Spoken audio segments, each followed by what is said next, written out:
Beleza, gente, agora eu acho que tá gravando, graças, e está compartilhando. E o Fábio?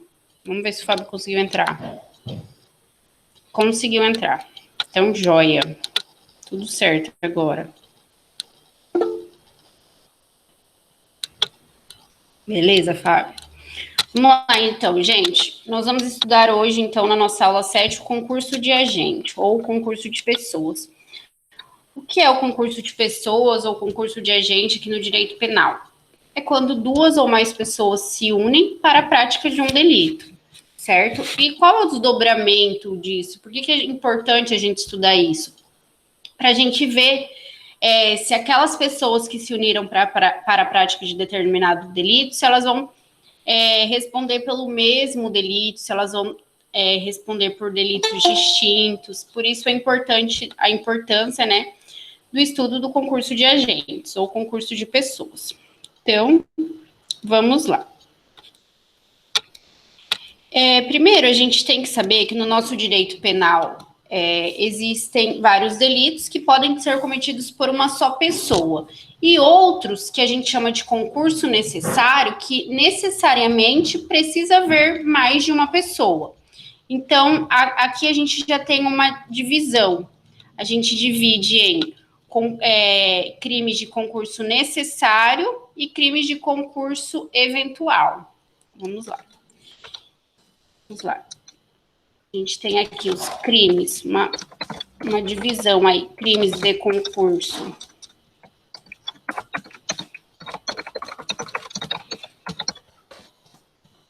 eventual e crimes de concurso necessário, que necessariamente precisa de mais de duas ou mais pessoas para a prática do delito. Como, por exemplo, a associação criminosa. Se vocês forem lá no artigo 282 do Código Penal, 288, desculpa, vocês vão ver que o crime de associação criminosa, ele exige no mínimo 3 pessoas para caracterizar aquele delito. Diz assim, associar 3 ou mais pessoas para a prática de crimes, nananana. Então, ali a gente já tem um crime de concurso necessário. Outro crime de concurso necessário também, associação para o tráfico, né? Previsto lá no artigo 35 do Código da Lei de Drogas. O crime de organização criminosa, previsto na Lei de Organização Criminosa. Também é um crime de concurso necessário. Já crimes de concursos eventuais é que ele pode sim ser cometido por uma única pessoa, mas pode ser cometido eventualmente em concurso de pessoas. É o furto, é o homicídio, é o roubo, vários delitos, né? A maioria, na verdade, dos delitos do nosso Código Penal. Então, coloquem assim ali em concurso eventual. Também se chama... não, coloquem assim, ó. Concurso eventual, 2 pontos. São os delitos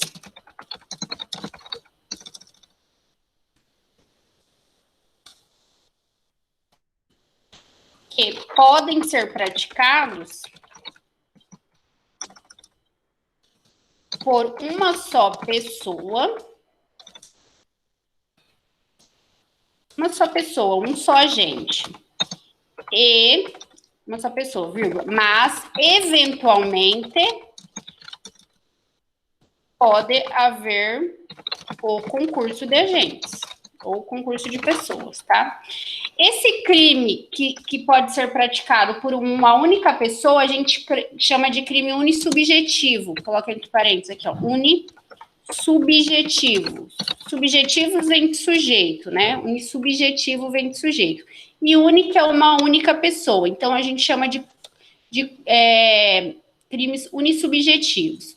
O concurso, os crimes de concurso necessário, eles também são chamados de crimes plurissubjetivos. Precisam de mais de uma pessoa, né?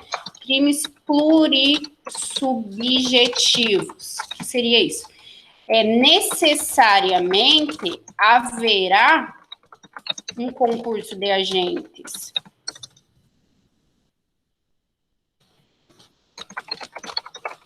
vírgula, ou seja, é preciso mais de um sujeito. Oi?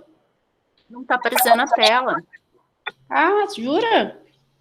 Juro. E eu tô aqui, copiando louco aqui, achando que vocês estão acompanhando.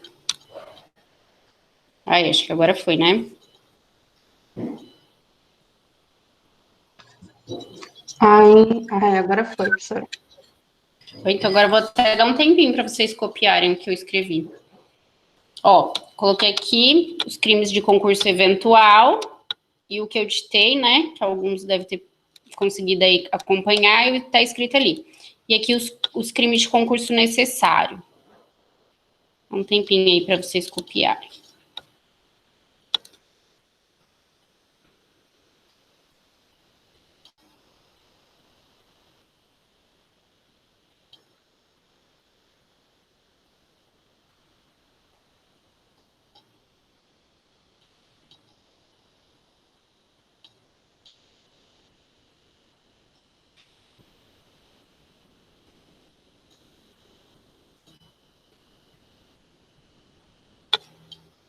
Foi? Deu tempo?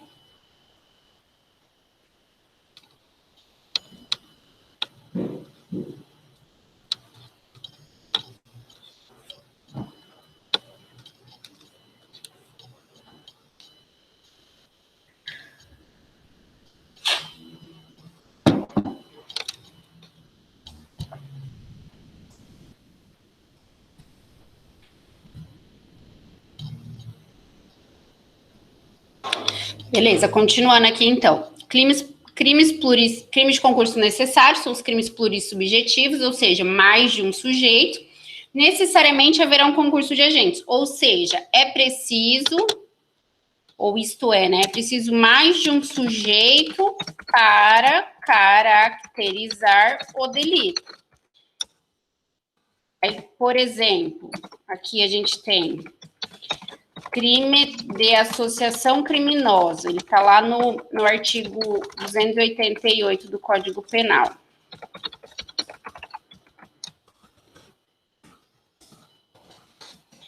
Ele vai dizer assim, ó. Vou pegar o meu.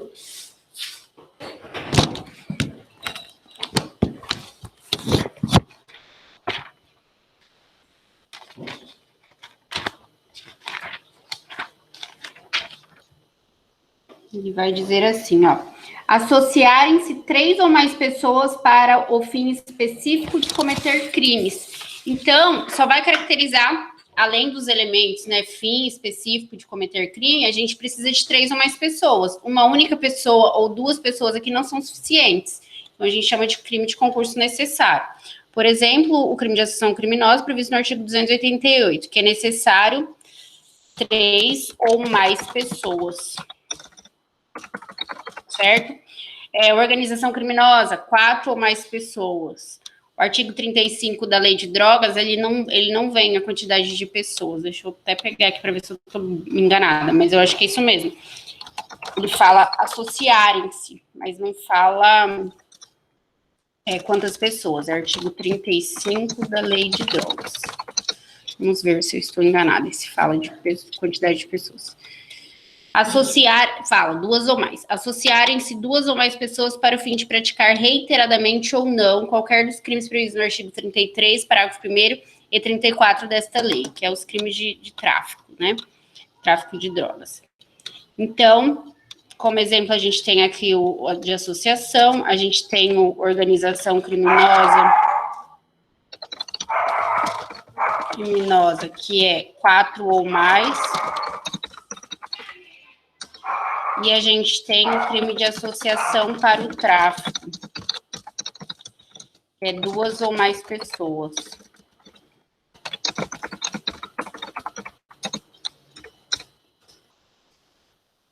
Beleza?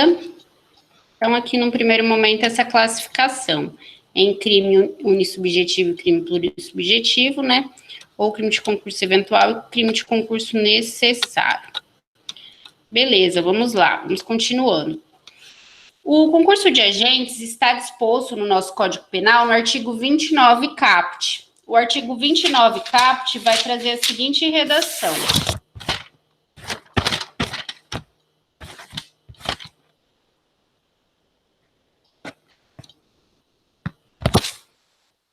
Quem, de qualquer modo, concorre para o crime, incide nas penas a este cominadas, na medida de sua culpabilidade. Então, gente, o artigo que cuida do concurso de pessoas no nosso Código Penal é o artigo 29. Então, vamos lá. Artigo 29 do Código Penal. Meu, um artigo bem pequenininho, a gente podia até transcrever ele aqui. Vou transcrever. Quem, daí quando a gente for falar dele, eu volto aqui no próprio slide, no próprio documento. Quem, vírgula, de qualquer modo, concorre para o crime,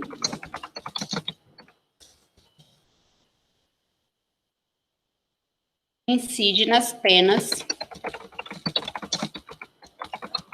a este cominadas, vírgula, na medida de sua culpabilidade.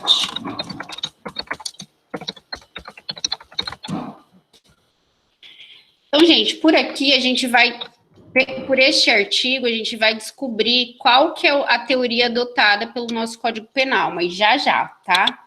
Já, não vou falar ainda não, que eu vou deixar vocês mesmos descobrirem depois que a gente estudar cada teoria. Então, vamos lá.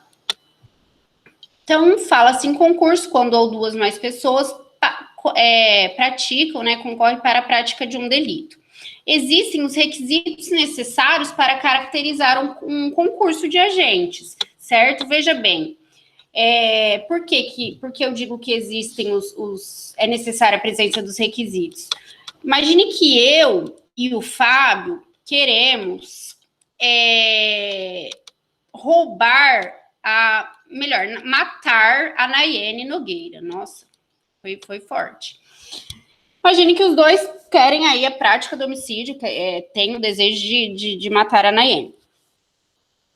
Eu não sei dele, da vontade dele, e ele não sabe da minha vontade, certo? Imagine essa situação.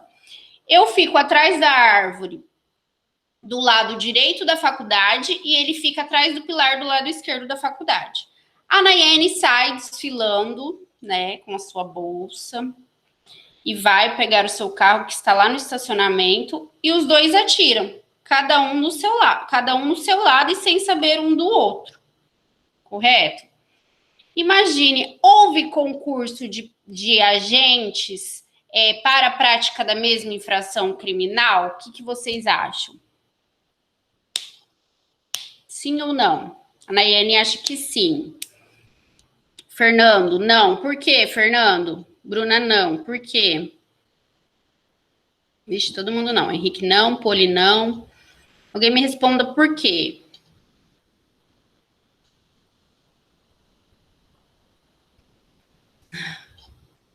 Porque não estavam combinados. Teriam que ter planejados, porque foram ações independentes. Tudo certo. Por quê? Eu vou cada um tinha sua vontade, a não ser que as duas balas matem ela, tal. Gente, não houve concurso de agentes nesse caso, porque faltou um requisito, o liame subjetivo, que é justamente essa combinação entre eles, certo? Não houve essa combinação, foram duas ações independentes. É importante a gente saber isso, porque imagina a seguinte situação, decorrendo desse exemplo que eu dei. Imagine que uma bala acerta, o alvo e mata, e a outra não. A outra errou o tiro longe, o tiro bateu no ponto de ônibus que tem ali, enfim. E a perícia não consegue detectar qual das armas que saiu o tiro. E daí, por qual crime cada um vai responder? Eles não estavam em concurso, não havia o liame subjetivo. Os dois atiraram, uma bala acertou, a outra não. Porém, a perícia não conseguiu detectar qual bala saiu de qual revólver, se da Rafaela ou do Fábio. Quais crimes eles responderão? Por quais crimes? Homicídio, tentativa, tentativa. Mas e daí? E a morte da Nayene? Vai ficar impune? Vai ficar só na tentativa? Homicídio doloso. Gente, realmente, se não havia um liame subjetivo entre eles e não se sabe qual das balas que foi causadora do resultado morte, os dois vão responder pela tentativa. Porque no direito penal, indúbio pro réu, certo? Um deles tentou, o outro matou, mas como a gente não sabe, a gente não vai punir o que tentou por ter matado. Então, indúbio pro réu. É diferente se uma acertasse, e eu sabia que era a arma do Fábio, e a outra errasse e sabia que era a arma da Rafaela. Daí a Rafaela ia responder por tentativa e o Fábio por homicídio. Beleza.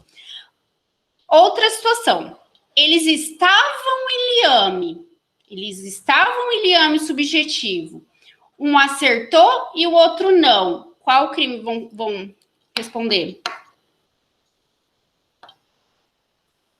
Pelo resultado morte, cada um na medida da sua culpabilidade.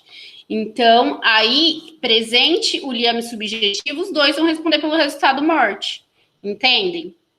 Olha como é importante a gente saber, né, qual que é o desdobramento de saber se é concurso objetivo, se existe um concurso de agente, se não existe, qual que é o desdobramento disso. Entendeu? Então, esse exemplo é um exemplo clássico. Mas vamos continuando, então. Vamos lá. Vamos anotar, então, gente, os requisitos necessários para o reconhecimento do concurso de agentes, né? Coloquem assim. Para que se possa concluir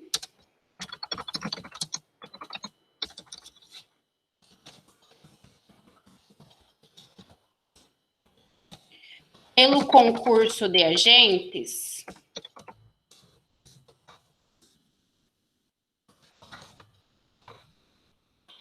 será preciso verificar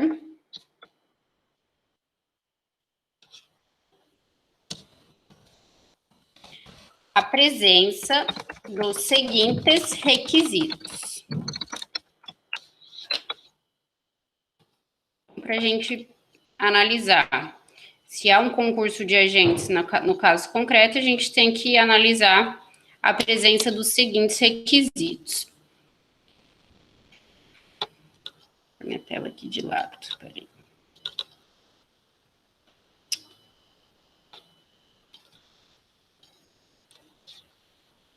Primeiro requisito, gente, a pluralidade de agentes e de condutas.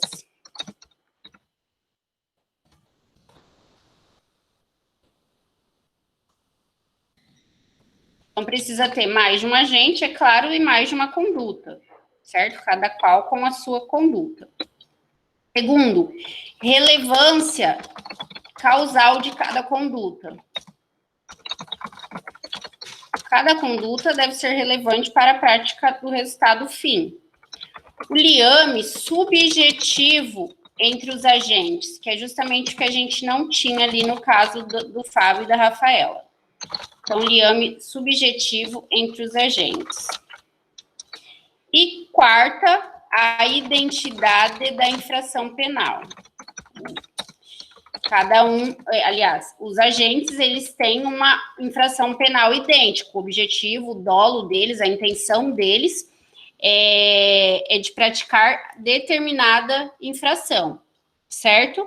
Então, vamos lá. Vamos agora detalhar cada conduta. A gente pode colocar aqui.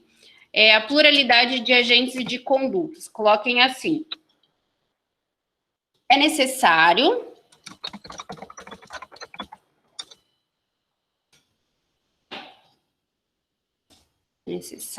no mínimo, 2 pessoas que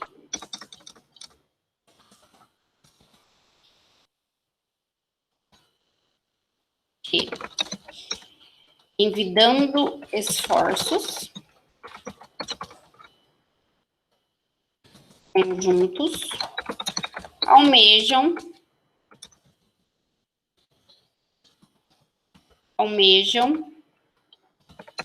a prática de determinado delito. Então, esse é o nosso primeiro requisito, que aqui já tem um monte de requisito junto, né? Necessário mínimo 2 pessoas, que evitando esforços conjuntos, na verdade é o digamos, subjetivo, né? E a identidade de infração penal já está aqui também, almeja a prática de determinado delito, mas beleza, vamos separar assim. Relação causal de cada conduta. O que eu quero dizer aqui? Que cada conduta, ela tem, praticada pelo agente, ela tem que ter um efeito, né? Ela tem que ter uma relevância para a prática do delito. Se ela for totalmente irrelevante, a gente pode desconsiderar. Mas como assim? Imagine a seguinte situação, ó. Imagine que com o intuito de matar a Ingrid, deixa eu ver, a Tainá, vou colocar a Tainá, a Ingrid e a Poliana agora. Tainá, Ingrid e Poliana, vamos lá. Com o intuito de matar a Ingrid, a Poliana, vou colocar um homem aqui no meio, senão vou coisar a minha cabeça. Tainá, Ingrid e depois eu coloco a Poli e o William. Então, com o intuito de matar o William, a Ingrid não encontrou a arma dela, vai e pede emprestado a arma da Tainá. Só um minutinho. Pede emprestado a arma da Tainá, certo? Ela explica para que é e a Tainá empresta essa arma. Beleza. Mesmo sabendo da intenção de Ingrid, né, que é de matar o William. Antes de ir ao encontro do William, a Ingrid, ela procura sua arma mais uma vez e acaba encontrando. Uma arma totalmente diferente, né? Acaba encontrando a sua arma. E, então, ela atira no William e consegue matá-lo. A Ingrid que matou, né? Confundi tudo na minha cabeça. A Ingrid que matou. Então, a Ingrid quer matar o William. Pensa assim, ó. A Ingrid quer matar o William. Daí, ela não achou a arma dela. Aí, ela foi e pediu a arma emprestada para a Tainá. A Tainá, sabendo, você vai matar o William? Vou, então toma. Toma minha arma. Só que daí, no caminho, ela fala, eu acho que minha arma tá em cima do guarda-roupa. Daí, ela vai lá e acha a arma dela em cima do guarda-roupa. E utiliza a arma dela para matar o William. Então, assim, a conduta da Tainá de emprestar a arma, ela teve alguma relevância causal na morte do William? Sim ou não? Teve? Não teve. Não teve. Se a Ingrid tivesse utilizado a arma da Tainá, ela ia responder na medida de sua culpabilidade, porque ela deu o auxílio material, foi um auxílio material, então ela ia responder sim. Só que ela nem utilizou a arma dela, então entendeu? Então a conduta da Tainá de emprestar não teve qualquer relevância para o resultado morte, porque ela deixou a arma de lado da Tainá, pegou a sua própria arma e matou.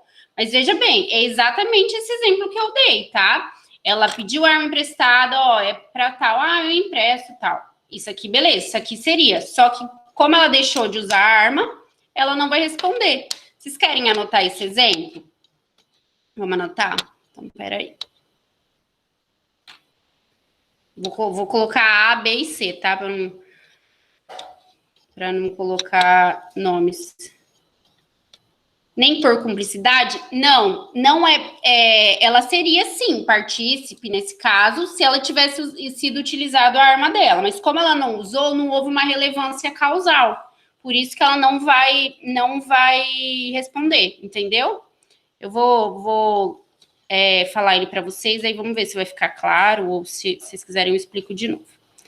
Deixa eu só ver um negócio aqui. Ocultar, tá?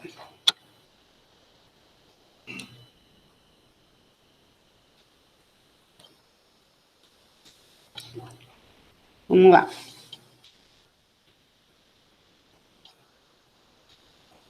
Já coisei, tá? Anotem aí. Vamos colocar assim, ó. Deve haver relevância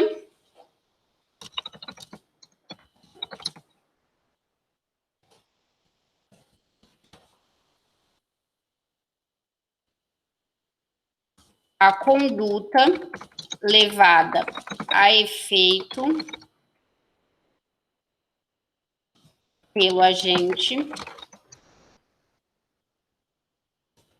A conduta levada ao agente. Deixa eu melhorar aqui. A conduta levada a efeito pelo agente deve ser relevante, vou colocar. Deve ser relevante para o cometimento do crime. Pois, caso contrário,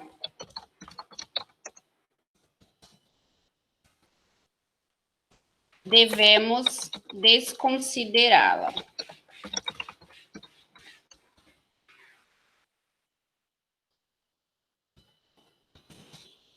Devemos desconsiderá-la e concluir que o agente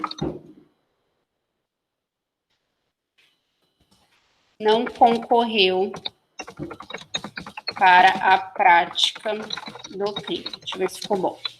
A conduta levada a efeito pelo agente deve ser relevante para o cometimento do crime, pois, caso contrário, devemos desconsiderá-lo e concluir que o agente não concorreu para a prática do crime. Exatamente isso. Por exemplo, vamos lá.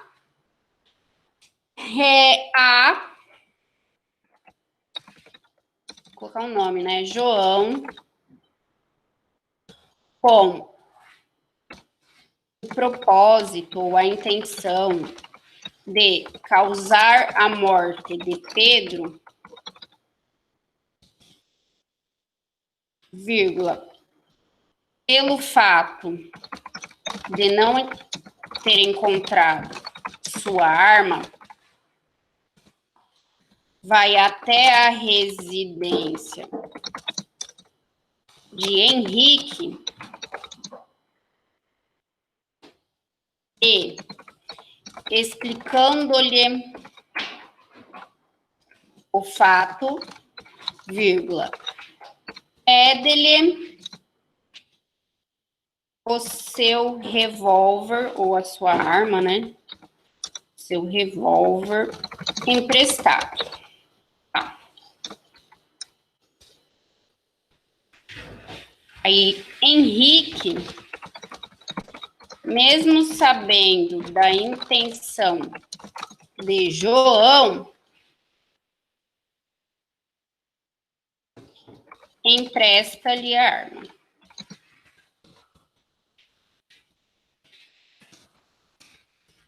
Então, o João foi na casa do Henrique e pediu arma emprestada para matar Pedro. O Henrique emprestou. Acontece que João, antes de ir ao encontro de Pedro, vírgula, resolve mais uma vez procurar seu revólver.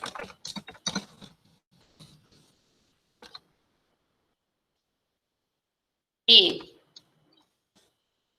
consegue achá-lo.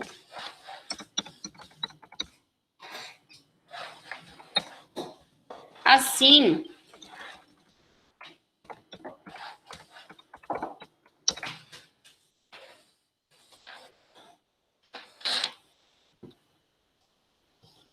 consegue achá-lo. Bom, assim, vírgula, João deixa de lado a arma de Henrique e causa a morte de Pedro com a sua própria arma. Tá? Então, vamos lá. A conduta de C, nesse caso, foi relevante a ponto de podermos atribuir-lhe o delito de homicídio praticado por A? Ou a conduta dele deixou de ser relevante na cadeia causal? A gente já respondeu essa pergunta. Ele deixou de ser relevante, certo? Porque o João, quando foi até a casa do Henrique, ele já tinha o objetivo, ele já estava resolvido matar Pedro. O Henrique, ele não teve nenhuma contribuição nessa decisão. A única contribuição do Henrique seria o empréstimo da arma. Só que ali houve uma quebra nessa cadeia. Ele acabou não utilizando a arma do Henrique. E por esse motivo, não houve aí a relevância causal da conduta do Henrique e ele não vai ser responsabilizado pelo crime de homicídio. Entenderam? Ou ficou alguma dúvida? Deixa eu ver no chat aqui. Até agora entendi, nem por cumplicidade, já respondi, né, que não porque houve a quebra da cadeia. Agora entendi. Não implica ela não ter impedido? Não, porque, veja bem, responder um crime pela omissão imprópria, por exemplo, você deveria ter impedido de matar, mas não impediu. É só os garantes ou garantidores, que são aquelas pessoas, pode passar, prevista no artigo 13, parágrafo 2º do Código Penal. Então, por exemplo, a mãe que não impede o pai ou o padrasto, a mãe, um exemplo, um caso clássico que a gente infelizmente vê, né? A mãe que não impede o padrasto de estuprar a filha. Por que a mãe responde também pelo estupro? Porque ali ela tinha o dever legal de impedir e não impede. Por isso que a mãe responde pela omissão, pelo estupro na modalidade de omissão imprópria. Então, assim, imagine que é alguém que tem o dever de impedir que João mate Pedro e não o faça. Aí essa pessoa vai responder sim pelo homicídio na modalidade de omissão. Mas só se ela tem o dever legal. E quem tem o dever legal? Os garantidores lá do artigo 13, parágrafo 2º. A título de curiosidade, vou ler ele rapidinho para vocês, ó. Acho que eu tô com a câmera desligada, peraí. Deixa eu ligar aqui, peraí.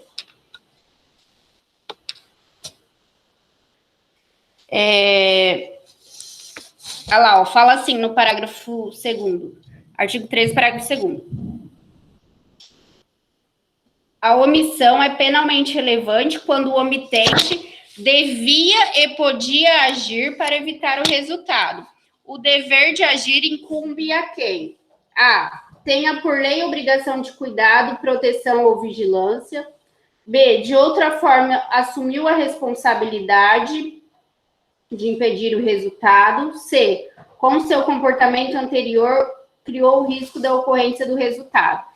Então, só responde, gente, pela omissão, por essa omissão, por exemplo, o crime é comissivo, o crime precisa de uma ação.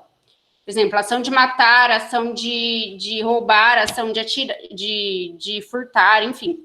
Só responde pela omissão nesses crimes quem tinha o dever legal de fazê-lo e não fez, entendeu? Que são as pessoas lá do artigo 13. Por exemplo, o enfermeiro tem o dever legal de evitar uma lesão no seu paciente, por exemplo. A mãe com o filho, o bombeiro, ele tem o dever de salvar vidas, né? De alguém que esteja se afogando, por exemplo, salva vidas. Se ele podia fazer, tá? Se ele podia, o policial com as pessoas e assim vai. Mas é só um gancho aí para vocês entenderem. Vamos continuar então aqui na nossa matéria. O terceiro requisito, liame subjetivo entre o agente. É aquilo que todos falaram, né? É a intenção. Na verdade, como que vocês colocaram ali em cima? Achei bem interessante que é exatamente isso, só faltou o termo técnico, liame subjetivo, mas vocês colocaram certinho. Ações independentes, não planejaram juntos, não combinaram. É justamente isso.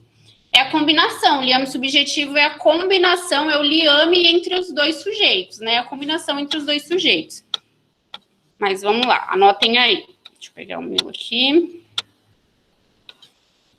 Liame subjetivo é o vínculo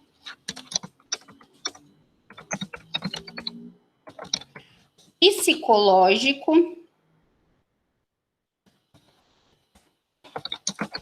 que une os agentes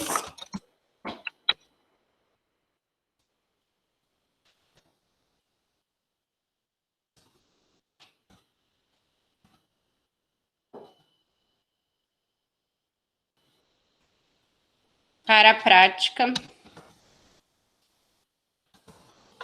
da mesma infração penal.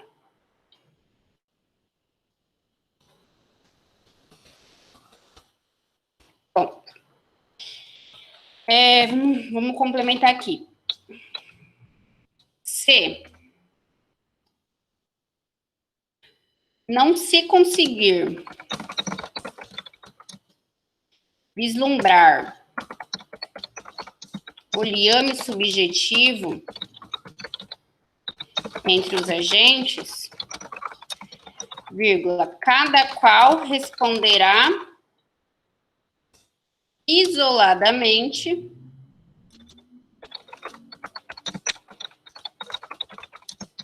por sua conduta.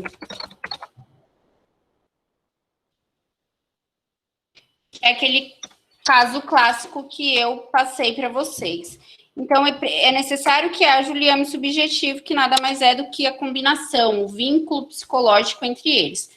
Se, naquele caso, não conseguir comprovar o liame subjetivo, a gente não vai estar diante do concurso de agente. Então, cada qual vai responder pela sua conduta, tá? Eu acho que aquele caso lá, eu vou colocar aqui para vocês também, o que vocês acham? Notem aí, então, ó. Coloquem assim. A e B atiram contra C. A e B atiram contra C. Aí dentro de liame subjetivo, tá?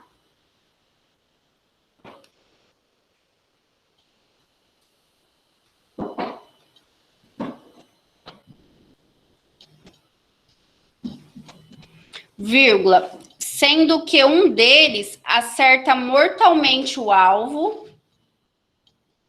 Sendo que um deles acerta mortalmente o alvo.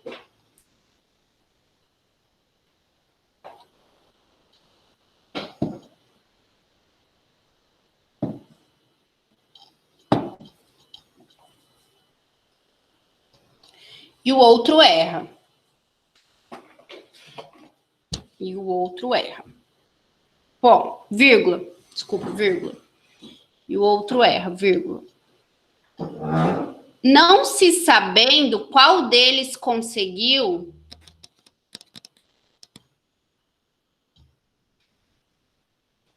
Não se sabendo qual deles conseguiu alcançar o resultado morte.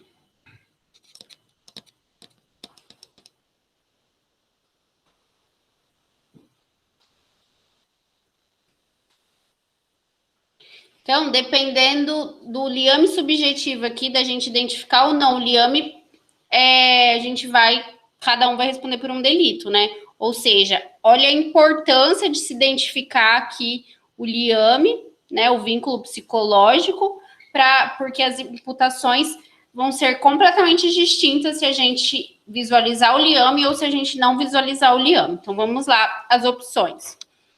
Se A e B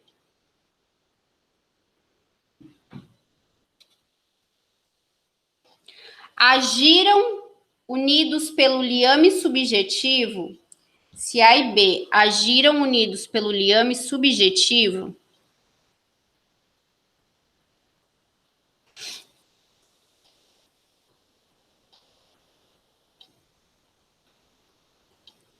vírgula, não importará saber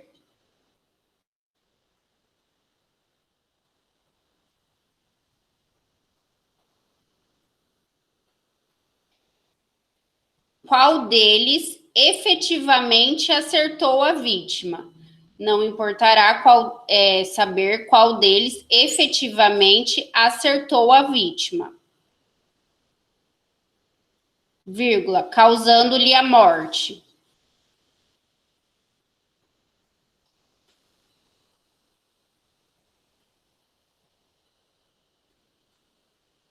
Ponto. Aqui, o liame subjetivo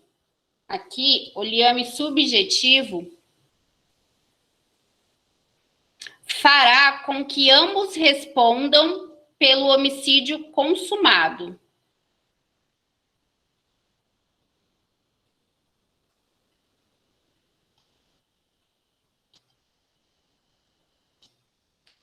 Então, aqui, o liame subjetivo fará com que ambos respondam pelo homicídio consumado. Essa é a primeira situação. Vamos para a segunda situação. Se os agentes não atuaram unidos pelo vínculo subjetivo, pelo liame subjetivo, pelo liame psicológico, pelo vínculo psicológico. Então, se os agentes não atuaram unidos pelo vínculo psicológico, cada qual deverá responder por sua conduta. Cada qual deverá responder por sua conduta.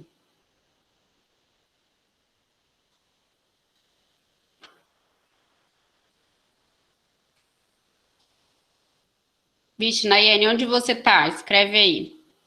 Prof, repete do início. Repito. Vamos lá. Deixa eu ver qual que é o início, né? A e B atiram contra C, sendo que um deles acerta mortalmente o alvo e o outro erra, não se sabendo qual deles conseguiu alcançar o resultado morte. Beleza, ponto. Se A e B agiram unidos pelo liame subjetivo, não importará saber qual deles efetivamente conseguiu acertar a vítima, causando-lhe a morte. Ponto. Aqui, o liame subjetivo fará que ambos respondam pelo homicídio consumado. Isso. Até aqui, até aqui onde a Ingrid mandou. A Ingrid mandou mais um pedaço ainda. Aí depois eu falei assim, no segundo caso.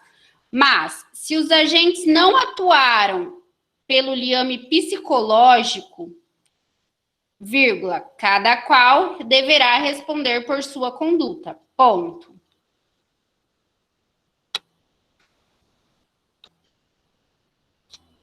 Vou dar um tempinho aí para vocês. Cada qual deverá responder por sua conduta. Ponto. Por nada, imagina. Obrigada, Ingrid. Vamos lá. Deixa eu ver onde eu parei agora. Aqui o liame subjetivo, nananã. Cada qual responderá pela sua conduta. Ponto. Aí na próxima. Se não sabemos quem foi o autor do resultado morte,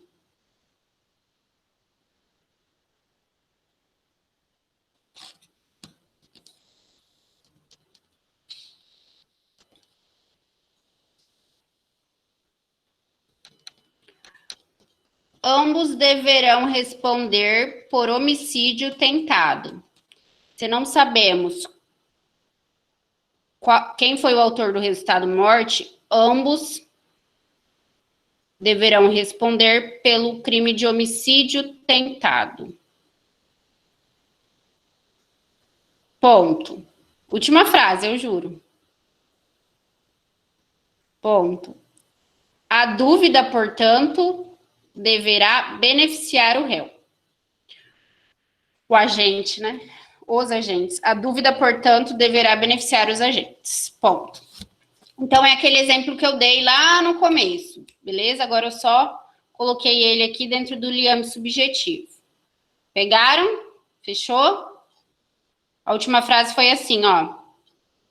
Se não sabemos quem foi o autor do resultado morte, ambos responderão pela tentativa de homicídio. Ponto. A dúvida, portanto, deverá beneficiar os agentes. Ponto. Beleza? Quarto e último requisito, identidade da infração penal. O que é isso? Quer dizer, gente, que o liame subjetivo dos agentes deve ser para praticar a mesma infração. Os seus esforços devem estar unidos para a prática da mesma infração penal. Beleza? Então, vamos lá. Vamos anotar aqui. Os agentes, vírgula, unidos, né? Pelo liame subjetivo, que é o vínculo psicológico, a vontade do agente, devem praticar a mesma infração penal. Beleza? Deixa eu ler aqui para vocês.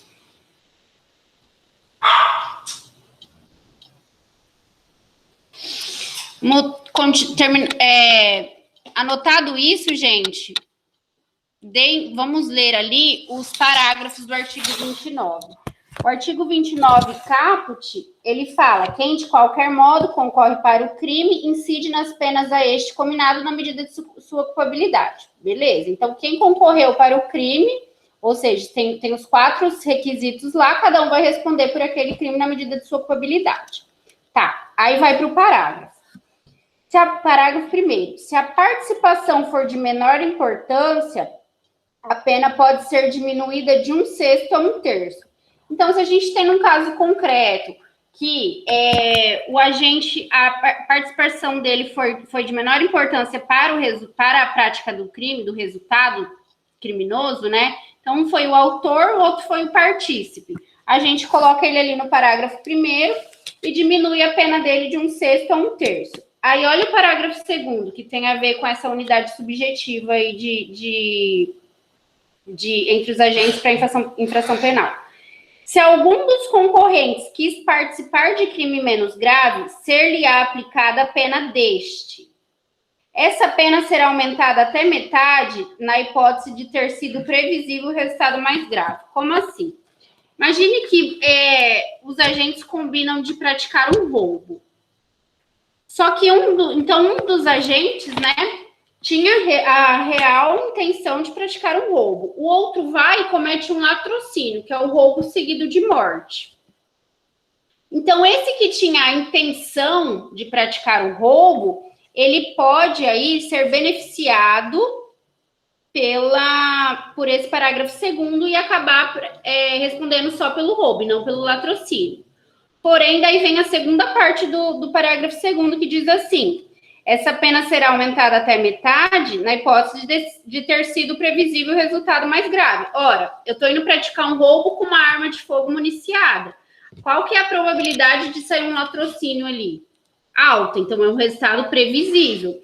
Então, assim, depois vocês deem uma olhada em jurisprudência para ver o que os juízes têm decidido. Quando que é partícipe, quando que é autor, quando que aplica essa causa de diminuição, quando aplica a causa de diminuir, depois aumenta, né? Então, na verdade, não é causa de diminuição, é crime menos grave. Quando aplica o crime menos grave, aumenta até metade. Eu acho que não vai dar tempo da gente terminar essa matéria hoje, então na aula que vem eu trago. Fica mais fácil, eu trago jurisprudências nesse sentido, tá? Então, vamos lá, vamos continuando. Vamos continuar, melhor dizendo, a nossa aula.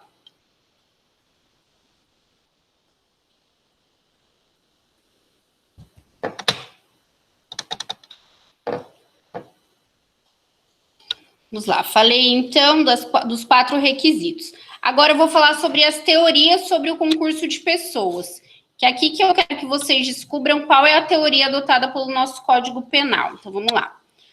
Teorias sobre o concurso de pessoas. Notem assim. Com o fundamento... Desculpa, com a finalidade de distinguir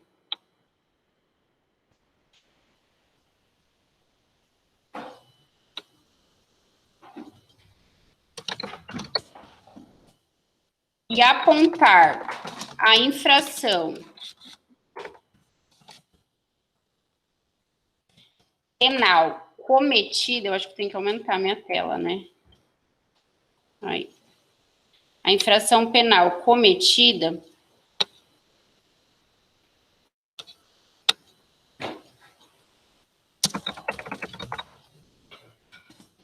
por cada um dos seus participantes, entre parênteses, autores e partícipes,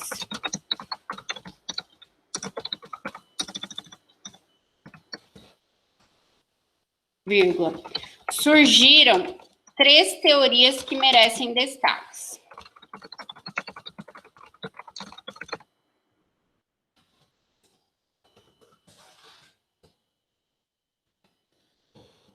teoria pluralista,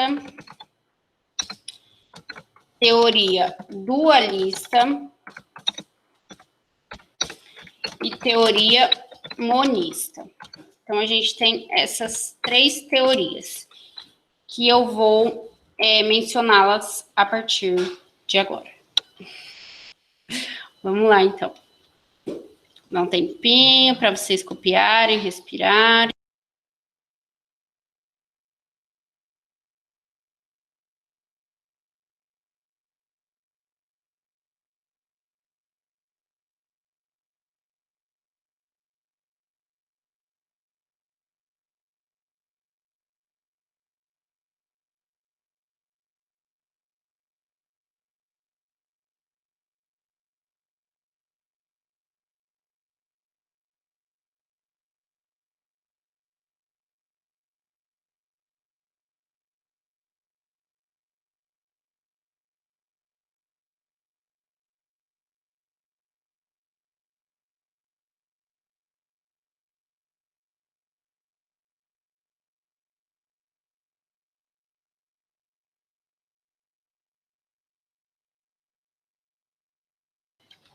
Podemos continuar, né? Então, vamos lá.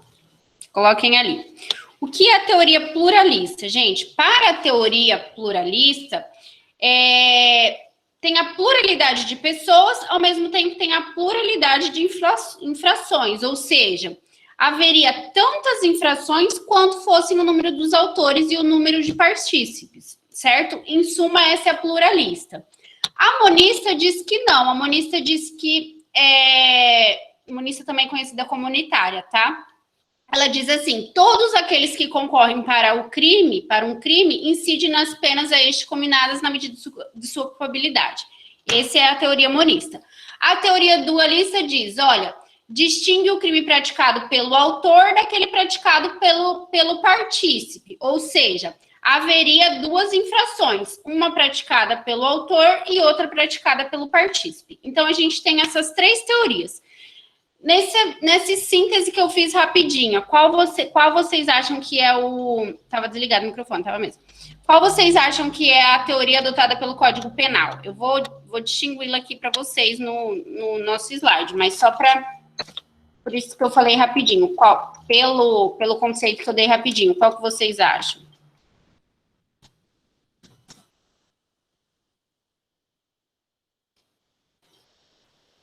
Dualista, será? Leem o caput do 29 e me falam. É aquele que a gente colocou lá em cima.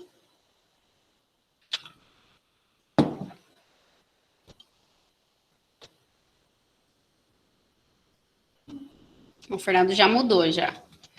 Ó, quem, de qualquer modo, concorre para o crime, incide nas penas a este combinado na medida de sua culpabilidade. Monista, né? Monista. A gente tem exceções, viu? A gente tem exceções no nosso código. A gente vai ter aqui alguns artigos que utilizam a teoria pluralista, mas a maioria dos crimes, né, a teoria adotada é a monista. O exemplo de pluralista que a gente tem no nosso Código Penal é o crime de aborto.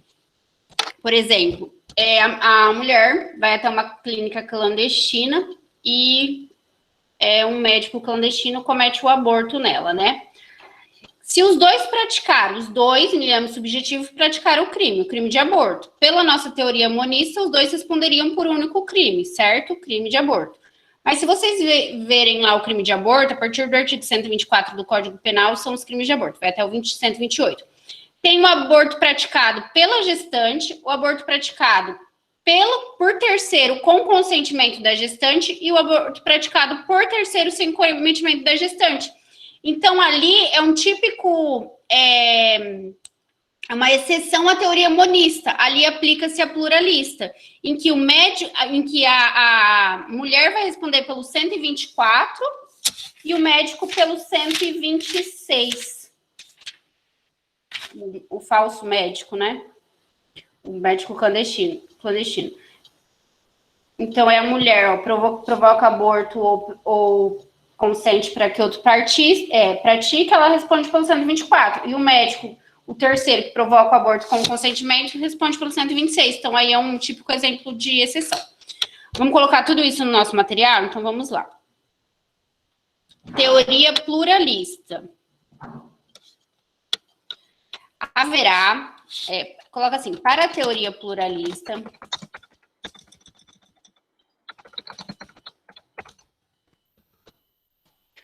haveria tantas infrações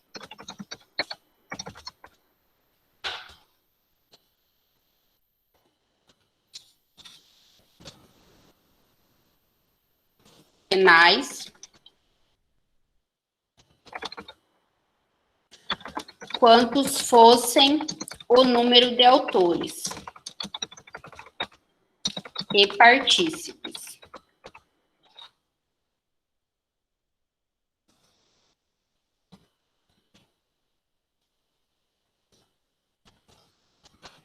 Assim,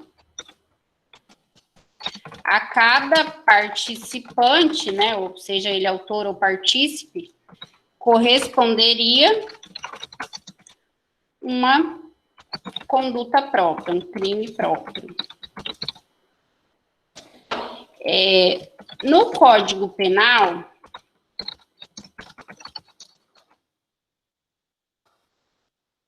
o crime de aborto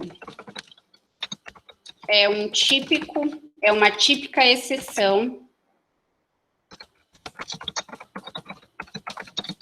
à teoria monista adotada pelo Código Penal, vírgula, em que pune-se a gestante que consentiu para a prática do aborto no artigo 124. E pune-se o terceiro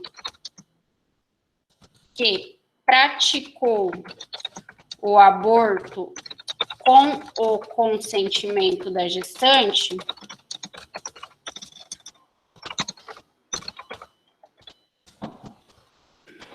no artigo 126 do CP. Então, gente, para a teoria pluralista, que não é a teoria adotada no nosso código, quantos autores ou partícipes tiver, é a quantidade de delito. Então, se a gente tiver 10 autores, cada um vai responder pela sua conduta. Essa seria uma teoria, que não é a teoria adotada pelo nosso Código Penal. Ocorre que no nosso Código Penal, ele tem exceções, certo? Me lembrei agora dessa exceção. Conforme eu for lembrando de alguma exceção, eu falo de outra exceção, eu falo para vocês. Em que a exceção é do 124 e do 126. Ora, a gestante e o terceiro, eles têm o liame subjetivo de praticar o aborto. Então, pela teoria monista, eles deveriam responder por um único crime. Mas não. Aqui um vai responder pelo 124, que é gestante que consente pela prática do aborto, e o outro vai responder pelo 126, que é o terceiro que pratica o aborto com consentimento da gestante. Ficou claro? Deixa eu ver o rostinho de vocês. Ficou? Perfeito? Beleza. A dualista. Segundo a teoria dualista, ter-se-ia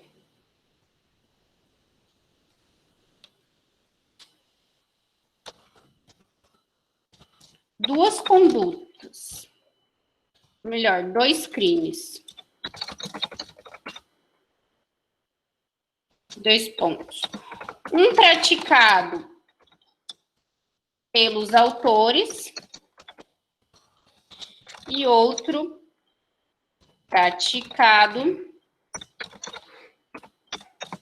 pelos partícipes. Como assim, professora?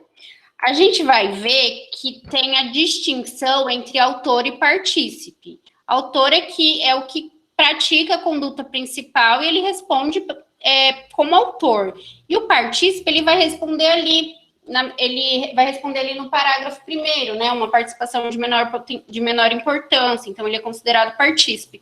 E quem é o autor e quem que é o partícipe? Eu creio que nessa aula a gente não vai conseguir essa distinção, tá? A gente não vai conseguir chegar nessa distinção, mas a gente está chegando lá. A gente vai terminar de ver as teorias e tal, e daí a gente chega, aula que vem a gente vai ver quem são os considerados autores e quem é considerado partícipe no delito. Por quê? Porque são várias teorias para chegar a uma conclusão, tá? Então, a teoria dualista, segundo a teoria dualista, ter-se-ia dois crimes, um praticado pelos autores e outro praticado pelos partícipes. Beleza, essa não é a teoria adotada pelo Código Penal. Deixa eu ver se vocês estão acompanhando, beleza? Beleza? Então, vamos lá. Terceira teoria, teoria monista. Vamos começar. Também conhecida como teoria unitária,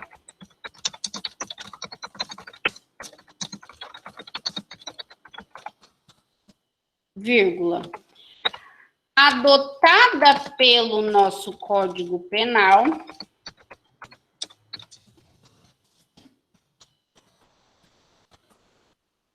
vírgula, aduz que, a gente vai copiar o 29 praticamente, né?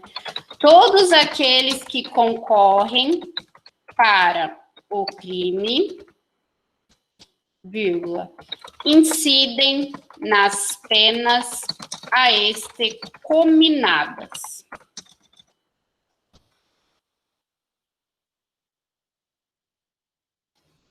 Vírgula, na medida de sua culpabilidade. Ponto. Aí vamos explicar assim, ó. Para a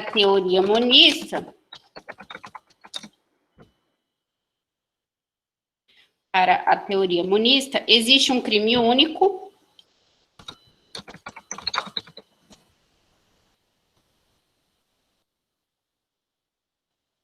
atribuído a todos aqueles que para ele concorreram. Todos aqueles que para ele, né, para o crime, concorreram. Assim, vírgula, embora o crime seja praticado por diversas pessoas, permanece, né? Quem permanece? O crime permanece único e indivisível.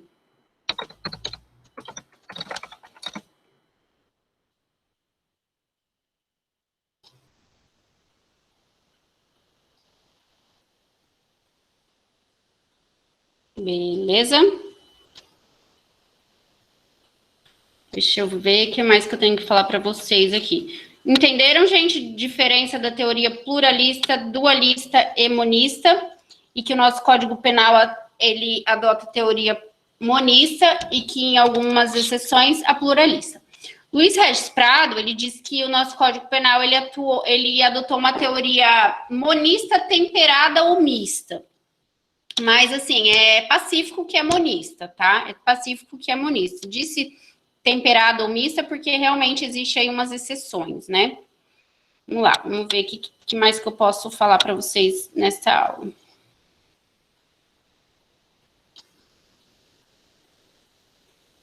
Nosso próximo tópico, então, é distinguir o autor do partícipe. Para isso, a gente vai estudar a teoria do domínio do fato, o conceito extensivo de autor, vamos estudar a coautoria, e então, enfim, chegar aí ao partícipe. Vamos estudar também, gente,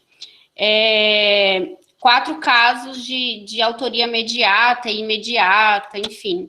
É um pouco extenso para a gente iniciar agora. E se a gente iniciar e parar no meio, eu não acho interessante, porque a gente precisa ter aí uma certa continuidade, né, de raciocínio. Então, eu acho que eu vou encerrar a aula aqui nas teorias, e a aula que vem a gente vai, então, distinguir o autor imediato do autor mediato, o autor do partícipe. Beleza? Pode ser assim? Combinado? Então, vou fazer chamada, tá?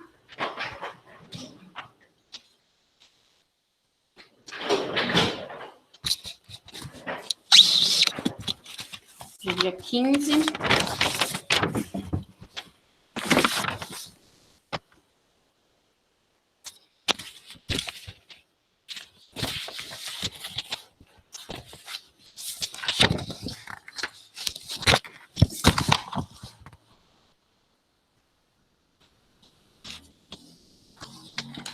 Tá, aqui a turma de vocês.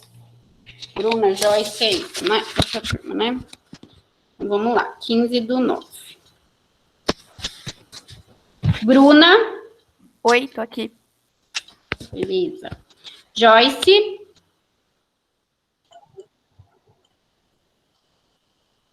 Poliana. Oi, tô aqui. Sérgio. Oi, professora, tô vendo junto com a Poliana aqui. Beleza. William. William César Cardoso. presente. William Cardoso não, William César presente. Beleza.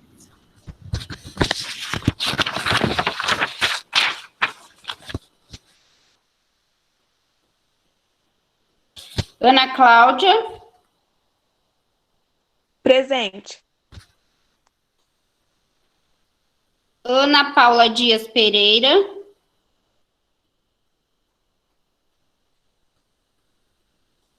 Ângelo. Carla Patrícia.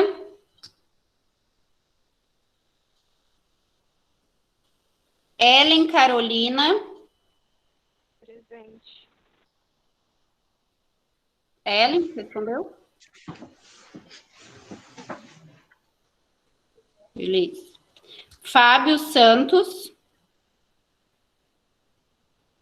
Fernando de Souza.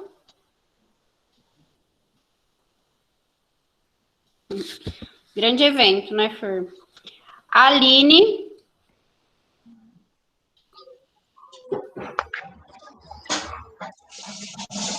Henrique Feitosa. Presente. Ingrid.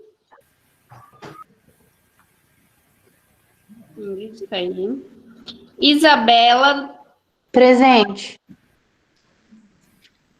Laisla. Presente, professora. Nayene. Presente, professora. Roseli. Presente. E Tainá. Presente, professora. Beleza, gente. Faltou chamar alguém? Acho que não, né? Então, estão dispensados. Muito obrigada. Uma boa noite. Até semana que vem, se Deus quiser. Valeu. Até mais.